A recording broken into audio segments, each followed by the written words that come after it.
A todos ustedes, mis queridos hermanos y hermanas de EWTN y Radio Católica Mundial, un saludo muy afectuoso en el nombre de nuestro Señor. Bueno, pues sin más nos vamos a ir a Ecuador, a la diócesis de Santo Domingo, donde tengo el gustazo de tener a un misionero contemplativo, al Padre Byron Kathman. Padre Byron, gracias por aceptar esta invitación de compartir con nosotros en esta estación tan importante para llevar el mensaje de Dios a todos los rincones de la tierra. ¿Cómo está usted, Padre Byron? Gracias a Dios, me encuentro muy bien, muy contento, feliz de poder compartir con usted y pues con un deseo muy grande también de llegar a tantas personas que seguramente a través de estas frecuencias audiovisuales pueden escuchar un poquito la voz de Dios, ¿no? Padre Byron, usted está sentado en un sofá, no está usted sentado en un auto de carreras, ¿verdad? Algunas personas me han preguntado al respecto, ¿no? Sí, parece una de Fórmula 1 quizá. Normalmente, bueno, un Correcto. familiar me la ha obsequiado, y la utilizo porque es un poco cómoda, ¿no? Y además hasta terapéutica, ¿no? Por alguna cuestión de columna. Y ahí uno también utiliza algunos instrumentos para poder llegar con más efectividad a las personas, ¿no? No, además le queda muy bien porque uno de los ministerios que usted tiene es trabajar mucho con los jóvenes y esa silla ya lo coloca usted en un marco muy agradable para la juventud. No está usted sentado en un trono episcopal o cosas por el estilo, así que lo felicito por esa silla. Es el récord de la mejor silla que he tenido. Muchas gracias. Padre Byron, antes de que hablemos de ese gran ministerio en el que está usted sirviendo al reino de Dios, cuéntenos un poco de Byron, porque su apellido y su nombre y su apellido no suenan como de ecuatoriano, ¿verdad? Yo creo que cuando lo presentan a usted como Padre Byron Kathman, la gente está esperando que usted nos hable en inglés o en alemán, más bien en inglés, ¿verdad? Así es. De hecho, me ha ocurrido un par de veces que las personas no me han conocido, pero han presentado, ¿no? a mi persona y han dicho con ustedes el padre Byron Kathman, ¿no? Y entonces todos como que a la expectativa de un hombre alto, blanco, ojos azules, rubio, ¿no? Y cuando sencillamente voy entrando yo, ¿no? Y quizá, bueno, inclusive algunos jóvenes me han dicho después, pero, o sea, nosotros esperábamos algo que quizá como muy extranjero, ¿no? Pero a la final ha sido alguien tan nuestro, ¿no? Y también es como un buen truco para llegar, ¿no? Claro, Pues bueno, claro, claro, padre. este, Pero cuéntenos, yo, cuéntenos un poco de ustedes, su niñez, dónde nace, cuántos son de familia, para que la gente que quizá lo está viendo por primera vez, pues ya lo adopte como un sacerdote joven que está haciendo un gran trabajo. bien, yo nací en el año 1990, el 2 de agosto. Mi familia, una familia que no se encontraba muy cercana a Dios, sin embargo, tenía ciertas raíces católicas cristianas, ¿no? De principio, quisiera atreverme a contarles brevemente algo muy fuerte, algo muy especial que a mí me llena el corazón, ¿no? Y es que siempre recuerdo que la Virgen María ha estado presente durante toda mi vida. Y especialmente todo comenzó con algo cuando yo nací. Cuando vine a este mundo, pues ocurrió un problema allí de tomar mala leche, se fue eso a mis pulmones, hubo ahí una congestión tremendísima, me llevaron a un doctor, me dijeron que estaba muy complicado, mi abuelita tuvo que llevarme a otro doctor en otra ciudad, fue una situación muy dramática, prácticamente nadie se quería hacer cargo de mí, hasta que ocurrió realmente una intervención divina. Y es que mi abuelita se encuentra con una señora y esa señora le dice que se quede en un lugar, que va a venir alguien que le va a ayudar, ¿no? Dentro de un hospital, evidentemente, porque nadie quería hacerse cargo, ¿no? Entonces le dijo, quédese en este cubículo aquí, espere. La señora se va y después de unos minutos llega un doctor preguntando, ¿y qué está haciendo aquí, señora? Y le dice, mire, a mi nieto está muy mal. Mi abuelita le muestra a mi persona al doctor y dice que estaba tan mal que le decía, solamente un milagro le puede salvar. Yo me voy a hacer cargo, pero solamente un milagro. Así que vaya y récele a la Virgen María. Ahí había una gruta pequeña de la medalla milagrosa. Y le dice, vaya y récele allí, porque este niño solo se salva como un milagro, ¿no? Entonces mi abuelita va, ora por mí. Mi mamá ya que me había dado a luz por cesárea, estaba en su cama, adolorida y sin poder hacer nada porque era recientemente la cesárea que tenía. Entonces desde la cama también oraba, me decía, ¿no? Y me decía, mi mamá, le pedí al Señor que te salve. Y si te salvase, te entregaba yo totalmente a Él, ¿no? Y mi abuelita desde este hospital y la Santísima Virgen María evidentemente también orando por este niñito, ¿no? Y entonces a la final escucha a mi abuelita el nombre, ¿no? El niño Cadmen, el niño Cadmen. Ella se levanta, sale corriendo y le dice, ha reaccionado, ha reaccionado. Rápidamente, vaya, consiga esto otro. Y ahí estuvo un par de semanas mi abuelita cuidándome. Y lo interesantísimo de todo esto es que ella en esas 2 semanas estuvo buscando a esta señora que se le apareció, que se le presentó, ¿no? Que aparentemente era como una enfermera, ¿no? De blanco, y 2 semanas la buscó, 2 semanas preguntó de ella, decía cómo era físicamente y nadie la reconocía, nadie daba razón de ella, ¿no? Entonces mi abuelita, cuando me contó esto, yo ya estaba en el seminario y me dice, así casi a la oreja, ¿no? Me dice, Byron, pero yo creo que ella era la Virgen María, ¿no? Entonces, todos nosotros le agradecemos a Dios, pues ese primer momento de rescate, de salvación de ese pequeño niño, ¿no? Que era yo, que soy yo, y que luego pues fue creciendo con seguramente ese eco del toque de Dios en el interior del alma, ¿no? Y que aunque alejado de Dios por muchos años, ¿no? Hasta los 17 años, porque no tenía una costumbre por lo menos o una doctrina bien aprendida o algo parecido, más bien muy alejado de la iglesia, de Dios, pero a los 17 años pues Dios me tocó el corazón y a través de una llamada fulminante, una llamada muy, muy evidente, pues le dije que sí y en unos meses entré al seminario y comenzó esta aventura, ¿no? ¿Son más de familia o es usted hijo único? Somos 2 hermanos, además de yo, ¿no? O sea, estoy yo, está mi hermano mayor y está mi hermana menor, ¿no? Entonces, además de ese niño rescatado, también hay 2 más, ¿no? Entonces usted fue el sándwich, usted quedó en medio del sándwich. Un hermano, Así usted es. y una hermana. Y esta infancia que usted nos cuenta, Padre Byron, que pues había una ausencia de Dios, ¿era porque usted se involucró mucho en los estudios o le causaba cierto rechazo a lo religioso? ¿Por qué es que nos cuenta que no había prácticamente una fe activa en usted, Padre? Bueno, quizá lo definiría yo como indiferente, ¿no? O sea, estaba todo ese tiempo completamente sin mi pensamiento en Dios, sin mis afectos en Él, más bien, pues mi mundo era lo de un niño, ¿no? Los juegos, la escuela, los amigos, luego ya un poco más grande, este, salir.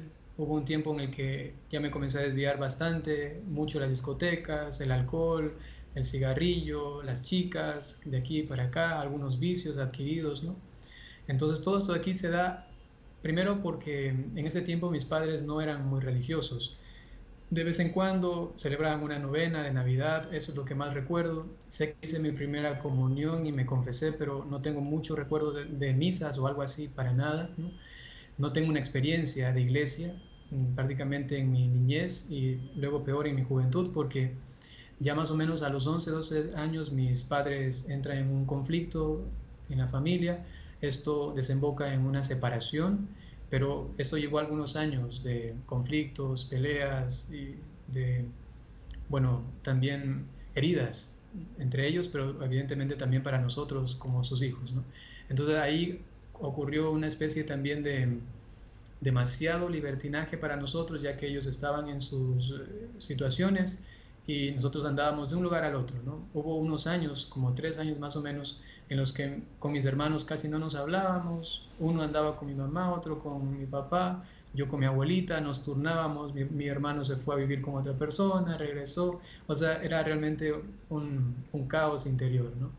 Y por eso no había como esa instrucción religiosa, tampoco había una experiencia de Dios, porque nadie nos había como enrumbado hacia Él. Claro, por lo que describe, padre, que es obvio que hubo una crisis de familia y cuando la familia no está, la pareja no tiene una relación buena, sólida, y no está el Señor en la familia, es enorme la posibilidad de que entre el mal, entre el maligno y trate de desbaratar la célula básica que es la familia. Así que usted es fruto de una situación de este tipo. Pero me encantó mucho la palabra que usó usted, ya nos narró que estuvo usted metido con chicas, con alcohol, en fin, lógico lo que puede pasar con un joven, ¿no? Pero usted usó una palabra que es interesante, tuve una conversión fulminante.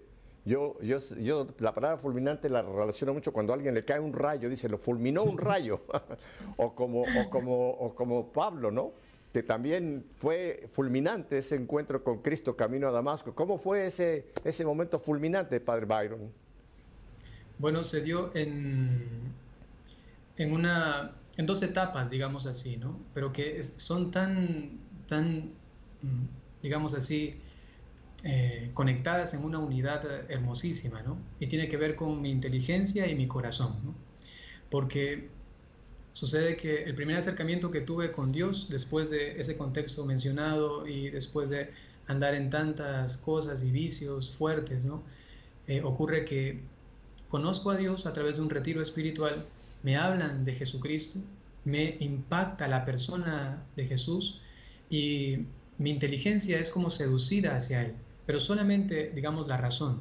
Yo lo pensaba y decía, pero qué razonable, inteligente y qué buenos frutos puedo sacar de eso que me propone este tal Jesucristo, ¿no? Hay que decir que yo antes no sabía absolutamente nada de Él.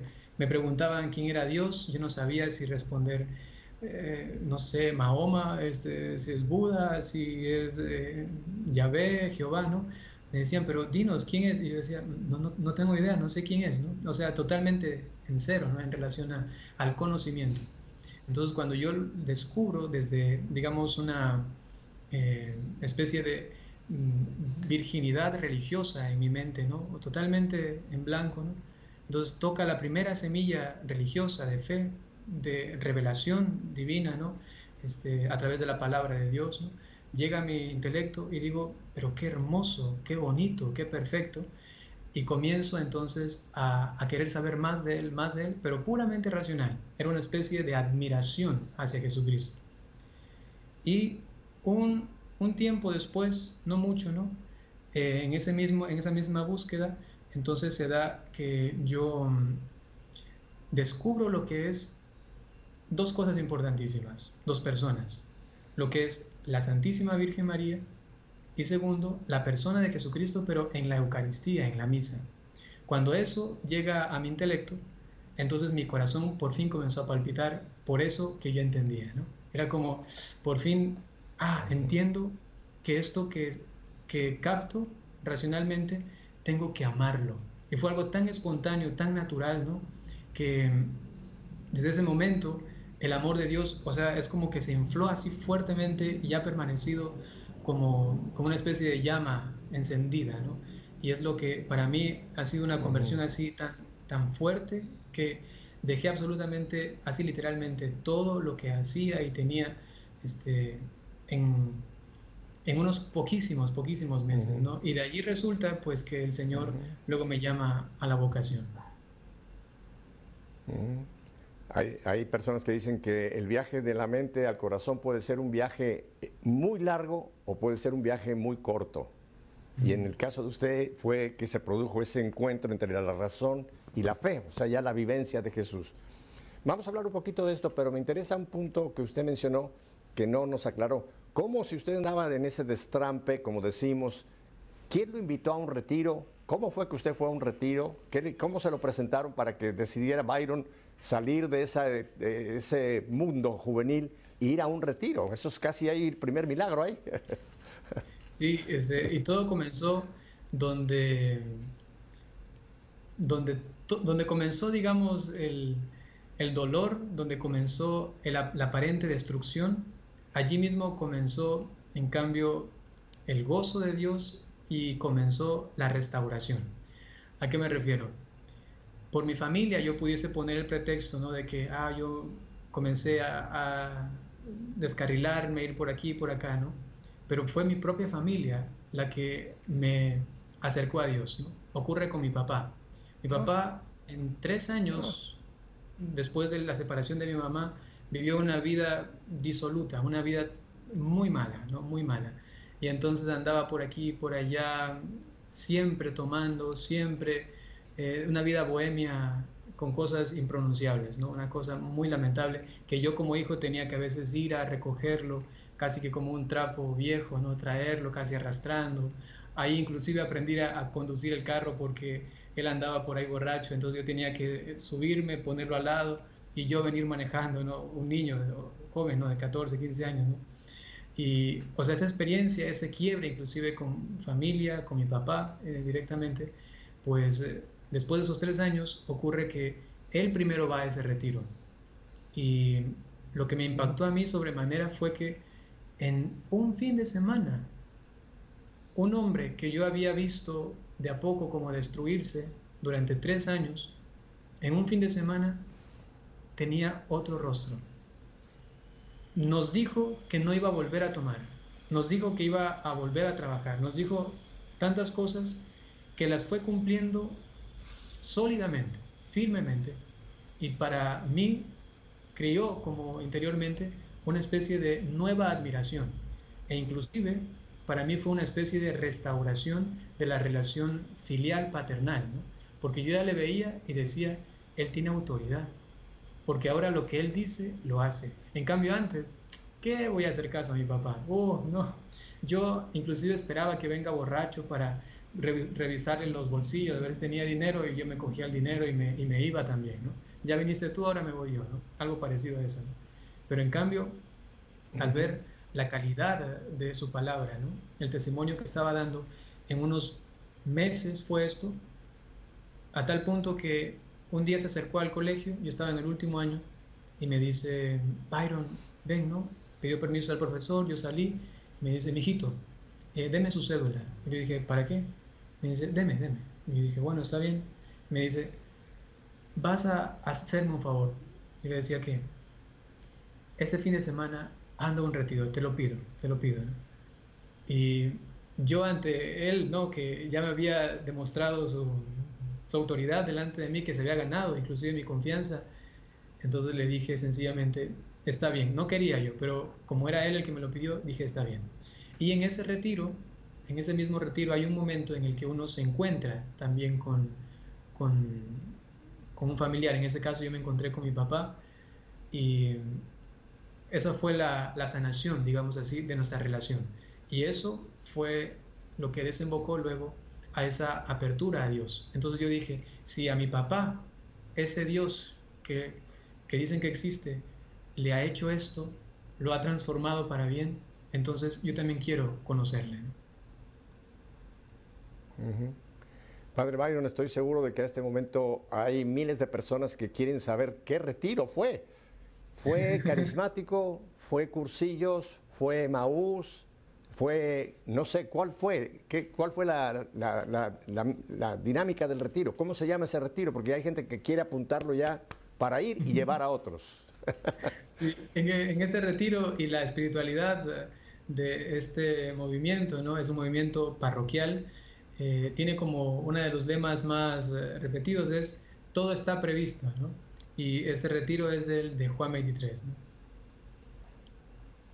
Ah, ok, ok. Ya abrió usted ahora sí un regalo para muchas gentes que van a estar muy interesadas en conocer más de ese retiro, porque si lo hizo con su padre, con la descripción que usted nos dio, padre, y después con usted, quiere decir que Dios obra fuerte en muchas maneras, pero estamos hablando de Juan 23. Así que muy bien, padre. Así que se empieza a reconstruir la vida, se empieza a reconstruir la relación con papá Dios, y ahora, ¿en qué momento es que usted... ¿Qué estudiaba usted? ¿En qué enfoque estaba usted pedagógicamente, padre? ¿A dónde quería usted llegar? ¿Quería ser médico, ingeniero, bombero, piloto o qué? Bueno, tenía dos propuestas, ¿no? De parte de mi papá y también yo las aceptaba, pero no estaba como totalmente seguro, ¿no? Pero sí me parecían dos viables. La una era entrar a la policía para ser suboficial, porque a mi papá le ha gustado mucho ese ambiente, ¿no? Y la otra era algo de ingeniería en sistemas o programación, de diseño gráfico, algo de cuestiones tecnológicas, ¿no? Entonces, para las dos cosas, digamos que yo tenía las capacidades, las aptitudes para llevar a cabo, ¿no? Entonces, me acuerdo que ya estábamos para finalizar eh, el colegio y él ya me propuso esto. A la final yo le dije, está bien, me inclino un poco por la policía, ¿no? Entonces mi papá estuvo ya buscando los recursos económicos, sacando un préstamo y todo para entonces dar el abono en la universidad, porque en ese tiempo aquí en Ecuador uno podía entrar directamente a un curso para ser suboficial, ¿no? No solamente policía, sino que ya llegaba, como él decía, ¿no? Si tú vas a entrar a esto, vas enseguida a ir a mandar, me decía, ¿no? Entonces, para que ya tengas un buen puesto, ¿no? Entonces, todo ya lo tenía organizado, todo estaba como planificado. A mí me gustaba mucho la tecnología y me decía mi papá, si vas a la policía, nosotros tenemos ahí amigos y enseguida te van a mandar al departamento justamente de comunicaciones y esto, ¿no? Entonces dije, bueno, me parece todo muy bien, excelente. Y yo era muy bueno en programación, diseño gráfico y cuestiones de computadoras, de software y de hardware, ¿no? Entonces me recuerdo que los últimos exámenes que di para ya terminar el bachillerato, en esas tres materias me exoneraron, ¿no? Me dijeron, usted no es necesario que las dé, ¿no? Porque era muy bueno, pero solamente en eso, en lo que a mí me gustaba. En cambio, en otras materias yo era muy, pero muy, como decimos aquí en Ecuador, muy vago, ¿no? Muy dejado. Entonces yo no hacía deberes, pasaba mucho tiempo copiando, en los exámenes solo así por copias de acá y con papelitos o por aquí escritos, ¿no? Eso no le aconsejo a nadie, evidentemente, ¿no? Y me arrepiento de eso porque he malgastado el tiempo para aprender, ¿no? Y sin embargo, para eso que me ha gustado, siempre he encontrado pasión. Para lo que me ha gustado, ahí sí me he entregado, ¿no? Entonces, en esas materias exonerado y en la última que tenía, voy a contar aquí también un pecado públicamente, en la última que tenía, yo sabía que no podía pasarla, sabía que no podía. Entonces, eh, yo di un dinero al profesor y pagué a otra persona para que me haga una monografía y presentar como el último trabajo del año, ¿no? Sí, eso está mal. Entonces lo hice y entonces mi futuro como mi perspectiva de trabajo, de profesión, iba por allí, ¿no? Sin embargo, pues el Señor luego quiso que este conocimiento, esta pasión que había nacido en mí por el contexto, he nacido en 1990, nací con el trompo, con la bolicha, con la pelota, digamos así, en la mano izquierda, en el pie izquierdo, pero en la mano derecha, en cambio, con el teléfono celular, con el mouse de la computadora. Entonces era como esa transición, ¿no? Y podía como manejar esas dos cositas y cuando Dios me llama, pues me dice, bueno, parece que te necesito y también puedes aplicar lo que has conocido antes por medio de la evangelización, ¿no? Muy joven, 32 años. Es usted un sacerdote, como llamamos, Millennium. Pertenece al grupo Millennium. Padre, antes de que entremos allá a la vocación propiamente, yo quisiera volver un poquito a la familia. Y su madre, su mamá, ¿cómo reacciona cuando usted tiene ese cambio a través del retiro? Bueno, ya había visto al papá, pero ¿cómo fue la reacción de mamá viendo a su esposo y a su hijo cambiados? Ya, en el caso de mi mamá también hubo una especie de proceso, ¿no? Porque ella también permanecía, yo creo que siempre ha creído en Dios, evidentemente, ¿no? Pero como alejada de lo que es la iglesia, ¿no? Entonces, cuando mi papá hace el retiro, también mi hermana hace el retiro, yo hago el retiro, entonces comienzo a insistirle a ella, vamos para que también lo haga usted, vamos para que lo haga, ¿no? Y entonces una vez que ella sí lo hace, accede a esto, ella entiende, entonces capta lo que a nosotros nos ha pasado, ¿no? Entonces ella desde ese momento también comienza a buscar de Dios la Eucaristía, la confesión y vivir una vida así entregada al Señor, ¿no? Y algo que a mí me ha llamado muchísimo la atención durante todos estos años, ¿no? Es, ya que ella es profesora y actualmente es rectora de una institución, una unidad educativa, entonces ella siempre ha intentado infundir la fe en los niños. Eso a mí me ha quedado tan claro cuando yo a veces la voy a visitar, entonces todos los niños dicen, ah, ese es su hijo sacerdote, ¿no? O sea, ella le habla a todos de su hijo que es sacerdote, ¿no? Y lo menciono por lo siguiente. Ella estaba muy renuente, o sea, muy como inclusive triste, sufrida, dolida, ¿no? De que un hijo suyo se entregue tanto a Dios y que ya estaba como quizá mirando ella de que este se está como yendo demasiado, y a la final cuando ya decidió entrar al seminario, ella durante un año entero, cada vez que le iba a visitar me decía, quédate, regresa, ¿no? Vuelve a la casa, ¿no? Y entonces ese retiro le ayudó entonces a comprender todo esto, y luego lo que ella de alguna manera intentaba como frenar un poquito, luego se convirtió en el motivo de quizá de su mayor orgullo, ¿no? Porque ahora todo el mundo le dice, yo tengo un hijo que es sacerdote, ¿no? Pero así con un orgullo y con mucha alegría, ¿no? Qué bueno, padre, qué bueno. Y del hermano mayor, de los tres, el mayor también tuvo algún cambio o todavía no le llega su momento? Sí, él también, o sea, fue para toda la Ah, familia también. prácticamente, ¿no? Mi hermano mayor también Ah, hizo un retiro. Ahora no recuerdo si fue el mismo de Juan 23 o si es que hizo un retiro el de Lazos de Amor Mariano. Ahora no estoy muy seguro, ¿no? Y ya. entonces, cuando él Ah, regresa, lo que sí ujú. tengo muy claro es que cuando él regresa del retiro, él estaba profundamente tocado y con un sentimiento como de arrepentimiento muy grande, ¿no? Muy grande, pero le llevó como a, a una experiencia como de anonadamiento muy profunda, ¿no? A tal punto de que él decía, yo no merezco, ¿no? El amor de Dios. O sea, he sido muy malo, no lo merezco, ¿no? Entonces su proceso, digamos así, de acercamiento a Dios fue desde esa profunda experiencia de nada, ¿no? Hasta luego ir como equilibrándose y entendiendo de que Dios es misericordioso, ¿no? Es que quizá no había experimentado tampoco en la familia, en la casa, lo que es la misericordia, ¿no? Cómo levanta, ¿no? Cómo sana. Y entonces con Dios lo fue experimentando. Y lo que a él le ocurrió, que para mí ha sido lo más providencial, es que en ese proceso él encuentra a una chica, con ella se casa, tiene hijos, y yo he visto la conversión de mi hijo, de mi hijo, iba a decir, de mi hermano, manifiesta justamente en sus hijos, ¿no? O sea, es que yo lo conocía cuando estaba conmigo de pequeños, ¿no? Cuánto peleábamos, su carácter, cómo era así fuerte y todo, ¿no?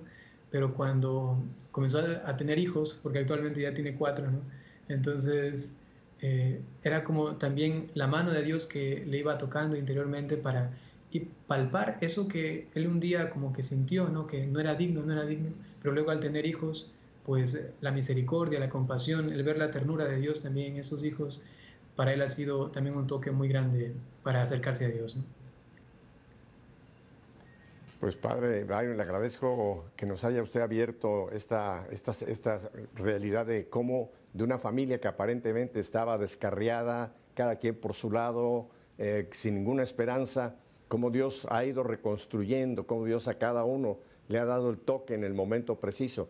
Y créame que este testimonio va a animar a muchísimas familias que quizás están en problemas, de abrirse, simplemente pedirle al Señor, Señor, como hiciste con la familia Cadman, hazlo con nosotros también, Señor, en tu tiempo y en tu modo.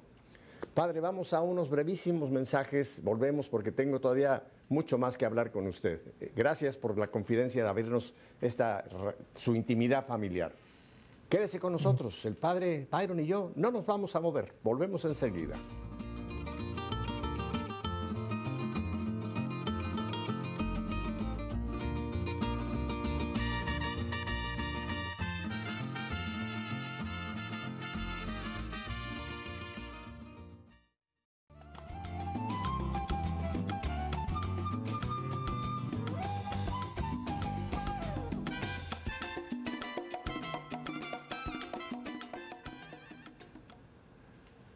Padre Byron, ahora me gustaría, antes de que lo interrogue yo sobre su apostolado, ¿cómo fue que usted oyó, pues, cómo fue que de esa mente bajó al corazón? ¿Cómo sintió usted que el Señor le decía, Byron, te quiero sacerdote? Ya, pienso que Dios en el trato personal que tiene conmigo ha sido siempre muy directo y rápido, ¿no?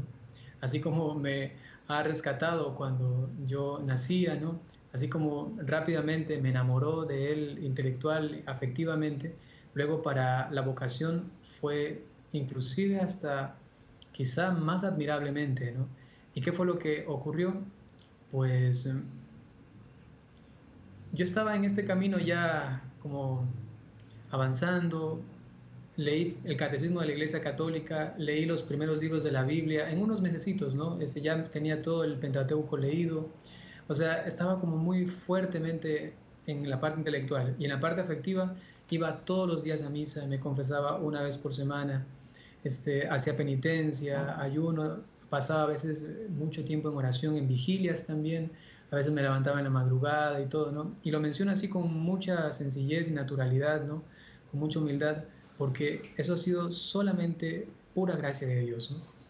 Y entonces en medio de esto, pues ya se acercaba el fin del año y ya tenía que tomar mi decisión para entrar a la universidad.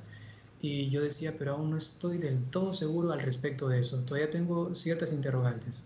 Entonces sucede que le digo a Dios, bueno, quiero tener una respuesta de esto. Ocurre que nos invitan a una peregrinación. Hay una peregrinación en un lugar aquí de Ecuador. Justamente en ese año se canonizaba a Santa Narcisa de Jesús, una santa ecuatoriana, y allí en su lugar de su contexto, ¿no? De nacimiento, de vida, ¿no? Había una congregación de muchísimas personas, había una misa especial por ese día. Yo voy, estoy en esta misa, comulgo, siento algo así fuerte, porque era algo muy especial, veía muchísimas personas, muchísimos jóvenes, familias, y decía, qué bonita es la experiencia de la iglesia, ¿no? De vivir así como hermanos.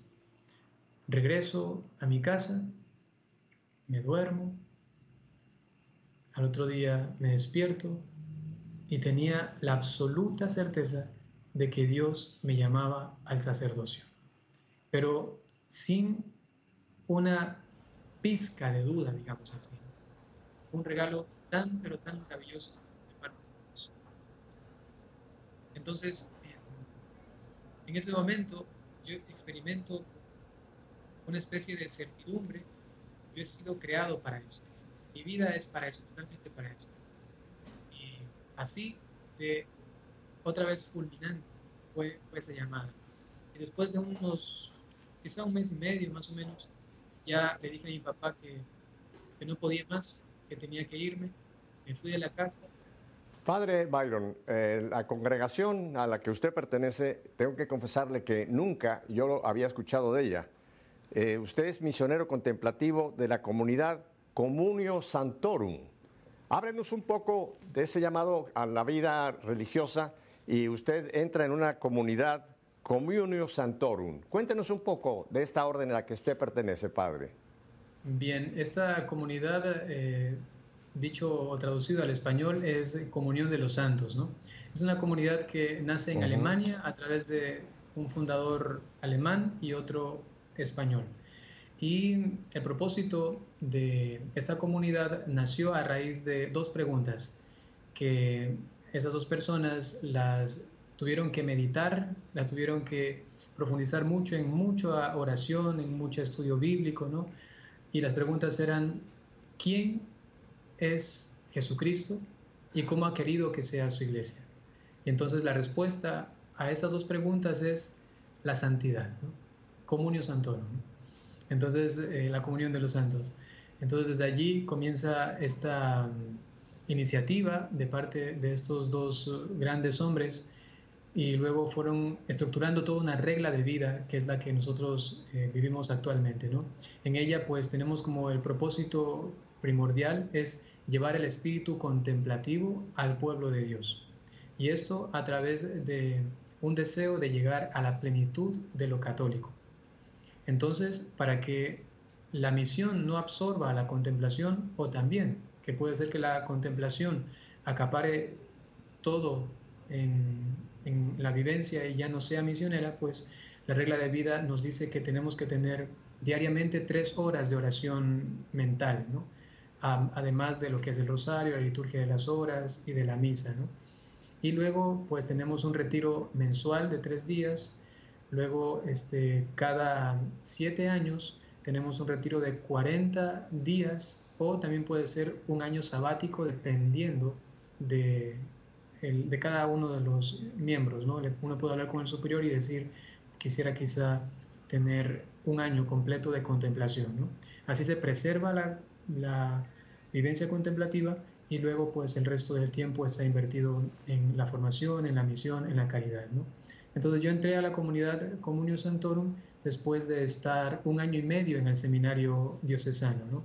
Los mismos padres de allí me dijeron, parece que usted tiene una comunidad, un carisma, perdón, más contemplativo, pues hay una comunidad que es así y la conocí, me presentaron, hice un retiro con ellos y de la misma manera como ocurrió con mi conversión, con mi llamado al sacerdocio, ocurre también con mi llamada hacia la vida de esa comunidad. Y es que después de una semana de retiro, otra vez fuertemente, ¿no? Así, una cosa tan fuerte, lo que se conoce como seguridad interior, ¿no? Así fuerte, ¿no?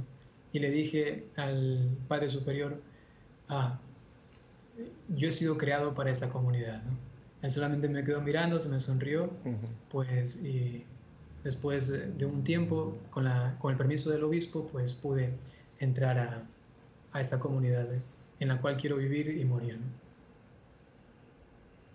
Es interesantísimo esto que nos narra Padre Byron, porque hace unas semanas escuchábamos el Evangelio de Marta y María, ¿verdad? Marta, la misionera, la activa, María, la contemplativa, ¿no? Y me encantó lo que usted escribió también, ese carisma de la santidad. Hay varios textos que pudiéramos citar, ¿no? Cuando el Señor dice, sed santos como su Padre Celestial es santo.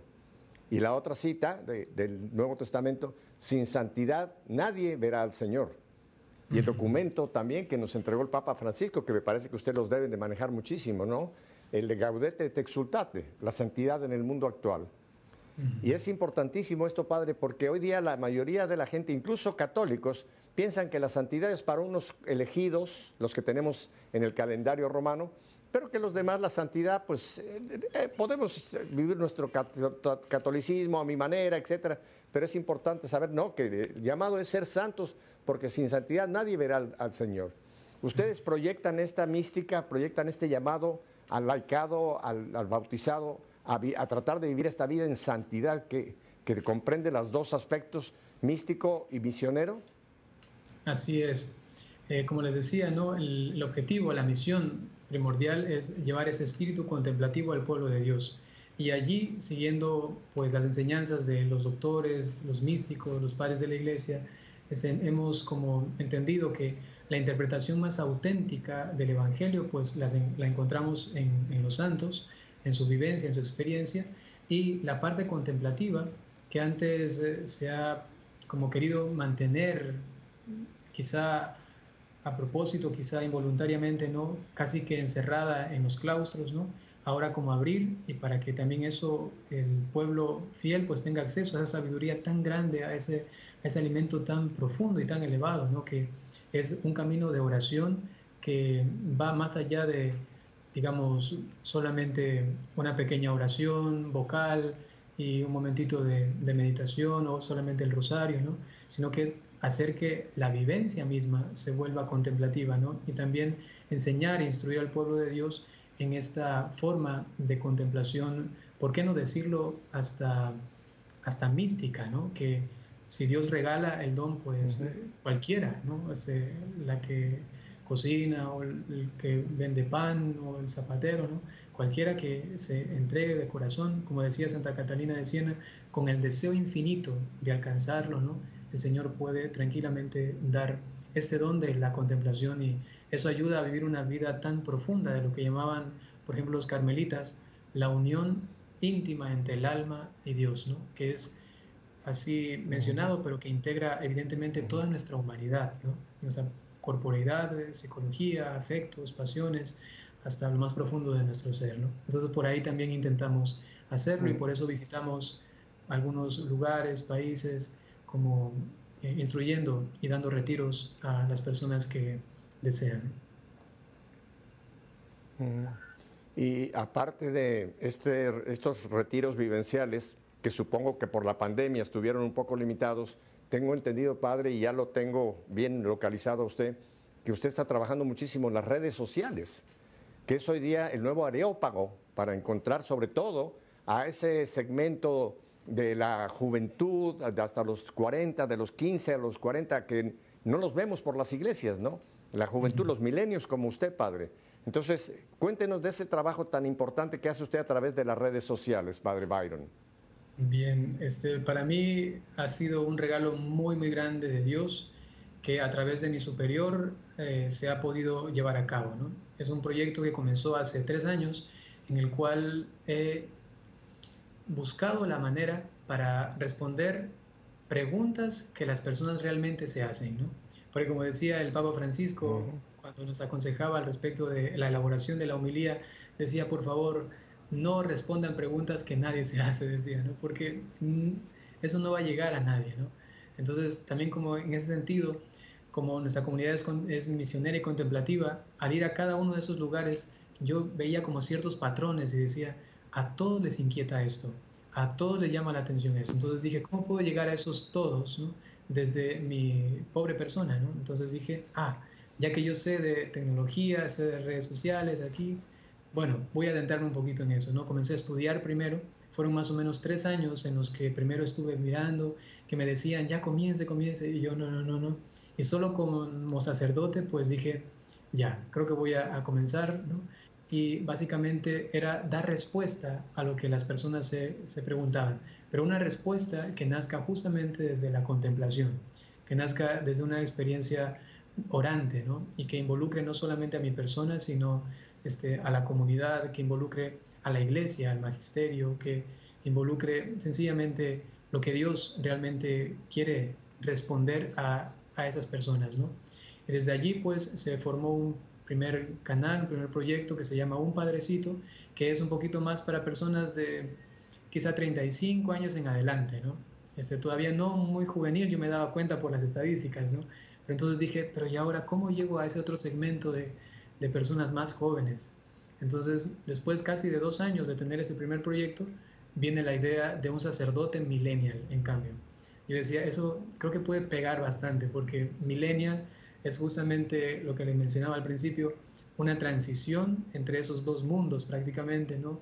De lo más tradicional a lo más tecnológico, ¿no? Entonces dije, me parece un buen nombre, ¿no? Lo puse y comencé a crear contenido un poco más juvenil, ¿no? Con expresiones, con formas de ser, con espontaneidad y así. Y gracias a Dios, según las estadísticas, ahora ven muchos jóvenes, ¿no? Y para mí es un gusto muy grande porque se puede llegar con un mensaje, realmente lo intento hacer así, que Dios dé la gracia, ¿no? Que sea profundo, ¿no? Pero en medio de una conversación tranquila, en medio de reaccionar a un video de algún artista o de alguien que dijo esto o lo de acá, así ellos se sienten muy como a la par de uno, ¿no? Se sienten pues como muy a gusto y aprenden a ver también un rostro juvenil de la iglesia, ¿no? Padre Byron, uno de los, yo le llamo uno de los demonios que está atacando a la humanidad, pero más concretamente a la juventud, es la ideología de género. Esta corriente que unida a otro que ya nos había avisado el Papa Benedicto antes de ser Papa, pero después lo mencionó, del relativismo, ¿no? Que todo es relativo. Ya no hay valores fijos, ya no hay valores morales, sino todo es relativo. Y como todo es relativo y la ideología de género se mete ahí, creo que confunde mucho a los jóvenes e incluso los puede llevar a realmente entrar en situaciones muy complicadas. Cuéntenos cómo trabaja usted con esta corriente maligna que tanto ataca a la juventud, Padre Byron. Exactamente desde mi experiencia personal, según lo que ahora les he comentado, ¿no? Todo comenzó aquí y luego vino acá, ¿no?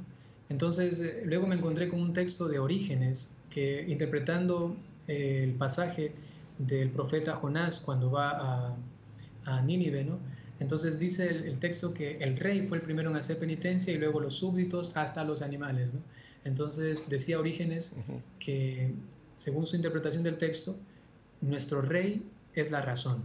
Y cuando la razón, nuestro rey, está conquistado por Dios, entonces los súbditos, ¿no?, que viene a ser la voluntad, los afectos, los sentimientos, el pensamiento, todo tiende a lo que ordena el rey, ¿no?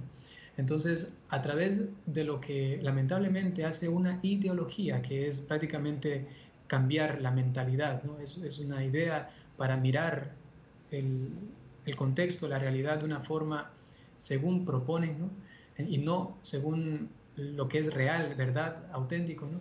Entonces yo he también visto que una muy buena forma, un camino que se les puede presentar a los jóvenes es entonces primero dándoles la verdad. Como decía San Agustín, la verdad es como un león, que sencillamente no necesita que nadie le defienda, porque es tan león, ¿no?, que él sabe sobreponerse ante los demás, prevalecer. Asimismo es la verdad. Cuando ella está, pues uno tiene que estar muy obstinado en el mal camino para no aceptarla. Pero si un joven, que normalmente eso sucede con ellos, están en búsqueda, están realmente buscando cosas firmes, seguras, identificándose, buscando su propia identidad. Entonces, si es que hay un padrecito por ahí, ¿no?, en las redes sociales, que se presenta con una silla gamer, que se presenta quizá con un micrófono, ¿no? Y entonces ellos dicen, ah, miren, inclusive me escriben en los comentarios, ¿no? Yo comencé a ver sus videos primero por su silla, un joven me decía, ¿no? Y algunas veces me han dicho así porque me sentí tan identificado, ¿no? Y, y, y entonces, viendo los videos que toco temas tan comunes para ellos, tan frecuentes, entonces eso llega bastante. Y en cuanto a esto de la ideología de género, del relativismo, es exactamente eso, ¿no? Cuando entonces yo veo un video al respecto de esto, o de alguna persona de renombre que ellos conocen, ¿no?, y que habla de cosas raras, extrañas, entonces yo cojo ese video, lo pongo allí y digo, bueno, yo quiero dar mi comentario al respecto y ustedes vean, ¿no?, qué les parece lo que estoy diciendo, ¿no? Entonces pongo el video, habla esa persona y yo reacciono. Y eso pega muchísimo, ¿no? Porque ellos decían, me parecía que lo que él decía estaba bien, pero ahora cuando nos da una luz para entender mejor esto, pues nos damos cuenta de que, pero ¿qué está diciendo, no? Más bien nos está mal aconsejando, ¿no? Y hasta muchas veces recuerdo de una chica que me decía, ya no voy a volver a escuchar a Karol G, me decía, ¿no? Porque hablaba en un momento acerca de la letra de sus canciones, ¿no?, que invitan también a estas cuestiones siempre relativas, ¿no? Y en cuanto a la ideología de género, solamente por mencionarlo, un chiquito joven, ¿no?, de 14, 15 años de Argentina, que veía mi tema de ideología de género así, dado para los jóvenes, y me decía, padre, me he estudiado todo el tema. Mañana tengo justamente una exposición, lo voy a dar y espero que me vaya muy bien. Y luego de dar la exposición, luego me escribió, me mandó un mensaje de audio también y me decía, me sentí tan contento, porque mis compañeros y hasta mi profesor estaba negativo con ese tema que yo iba a dar, porque iba a hablar en contra de la ideología de género, y cuando me hacían preguntas, les respondía así, según lo que usted había dicho en el video, a todos les respondí, se quedaron calladitos y al final todos me aplaudieron, ¿no? Entonces, es el valor, ¿no? Y es inclusive, digamos así, la fe en la verdad que es Cristo, ¿no? Y que esta realmente se impone, realmente se impone. Entonces, buscar una forma, un medio un poco más atractivo, más cercano para ellos, pero no con otra cosa que la misma verdad de Dios, ¿no?, que es lo que la Iglesia Católica predica. Bueno, ya ve lo que nos dice la palabra de Dios, la verdad os hará libres. Ese punto es importantísimo. Padre, y en el pocos minutos que me quedan, también una pregunta. Me imagino que también quizá ha habido padres, ya no millenniums, sino centenniums, que a lo mejor ven algo de esto y quieren hacer contacto con usted porque quieren preguntarle cómo pueden ellos hacer que sus hijos realmente se abran a encontrar pues este canal, estos canales. ¿Le ha tocado que los padres también le han hecho consultas, padre? Sí, yo tengo transmisiones en vivo cada martes en la noche, y muchos padres, de los comentarios que me ponen allí o de las preguntas, es siempre, padre, tengo esta situación con mi hijo, ¿cómo puedo ayudarle? O muchos de ellos me dicen, ¿cómo puedo hacer para que mi hijo hable con usted, ¿no? Entonces yo siempre pongo allí mi número de teléfono abierto, ¿no?, público, el que utilizo para esta pastoral, y pues gracias a Dios he tenido la oportunidad de hablar con tantos, desde jóvenes que han estado en vicios, inclusive jóvenes que están en la cárcel, ¿no? También jóvenes homosexuales, jóvenes que están en vicios de impureza, todo lo que tiene que ver con esa esfera sexual herida, ¿no?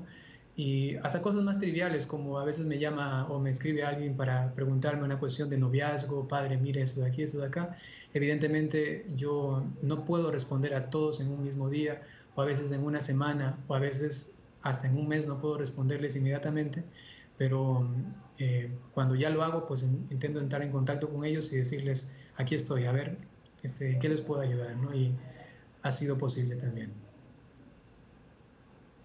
¿Y no ha pensado usted, padre, que quizá algunos otros miembros de su congregación se unan a usted para tener un equipo un poco más amplio y poder atender, me imagino, a las cientos y cientos y cientos de llamadas, preguntas que le llegan, padre? Exactamente, por eso es que el proyecto general se llama Un Padrecito, ¿no? Y eso significa que es un padre, ¿no? No es el padre Byron, ¿no? Entonces, eso me da a mí mucha apertura, ¿no? Entonces, aquí con la comunidad sí hemos como pensado en eso, ¿no? Con el Padre Superior también, ya en el futuro, los seminaristas se están formando. Como les decía, pues esta comunidad es relativamente joven, ¿no? Y entonces los seminaristas están ya en formación, algunos ya están acabando la teología, entonces ya vendrán más y entonces es posible que prontamente se expanda también el equipo de sacerdotes que puedan ayudar o inclusive hacer videos, ¿no? Porque no es del padre Byron, sino es de un carisma también, es de una Un comunidad, padre, ¿no? sí. Y que en definitiva es de la iglesia, ¿no? Padre, y en este par de minutos que me quedan, denos usted dónde la gente puede contactarlo. Los que nunca habían hecho contacto con usted, ¿dónde pueden contactar a un padrecito? ¿Dónde pueden contactar a este enorme canal de apertura para los jóvenes? ¿Dónde lo pueden contactar, Padre Byron? Muy bien, el canal Un Padrecito, que es más de formación, ¿no? Con un talante, como decía, un poco más, digamos que hasta formal, ¿no? Lo pueden encontrar Un Padrecito en YouTube, en Facebook, que es donde más tengo actividad en estas dos plataformas, y luego también está en TikTok y también en Instagram, y también hay un canal en Telegram, ¿no? Pero si es que tienen alguna complicación por tantas cositas, pues sencillamente pueden contactarme a través de Facebook, hay un número público allí, en un padrecito, y ahí se les da toda la información. En el caso de un sacerdote millennial es muy parecido, está también en YouTube, en Facebook y también en Instagram. Y si es que también se les hace un poquito complicado, pueden entrar a Facebook específicamente, un sacerdote millennial, y ahí está el número público en el cual pueden sencillamente contactar. Y por último, hay una sección que es un poco más académica, es más de enseñanza específicamente y se llama Teología para Laicos, un Padrecito. Esto está solamente en YouTube, ¿no? Entonces hay clases de teología que para mí son realmente maravillosas por el efecto que han hecho en tantas personas. Hay inclusive una certificación de parte de mi diócesis para los laicos que hacen todo el curso y ellos pues tienen por lo menos esta aprobación o este certificado eclesial de parte de mi obispo, ¿no? Donde dice que se han formado en teología en todos esos apartados, ¿no? Es un curso un poquito largo, más o menos se acabará en quizá en unos 3 años, ¿no? Porque es un estudio que requiere bastante concentración y son bastantes clases, ¿no?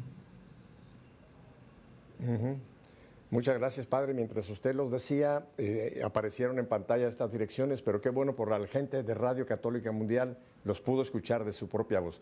Padre, le quiero hacer una invitación. Tengo muchas ganas de tener un programa con usted porque tengo 2 o 3 temas que me gustaría muchísimo exponérselos y que usted nos diera una luz. Así que no le voy a decir adiós, le voy a decir hasta dentro de muy poco, Padre Byron, porque lo voy a volver a traer a Nuestra Fe en Vivo. Así que muchísimas gracias por esta primera presentación del Padre Byron. Será la primera vamos a ver de cuántas más adelante. Y a ustedes, gracias Padre Byron. Y a ustedes, mi querida familia, si Dios nos concede, ya saben, no pido 1 año ni 10 años, una semana más de vida, Volveremos la próxima semana para seguir haciendo lo que vive el Padre Byron y que queremos todos vivir, que nuestra fe sea una fe en vivo. Hasta la próxima semana. Bendiciones.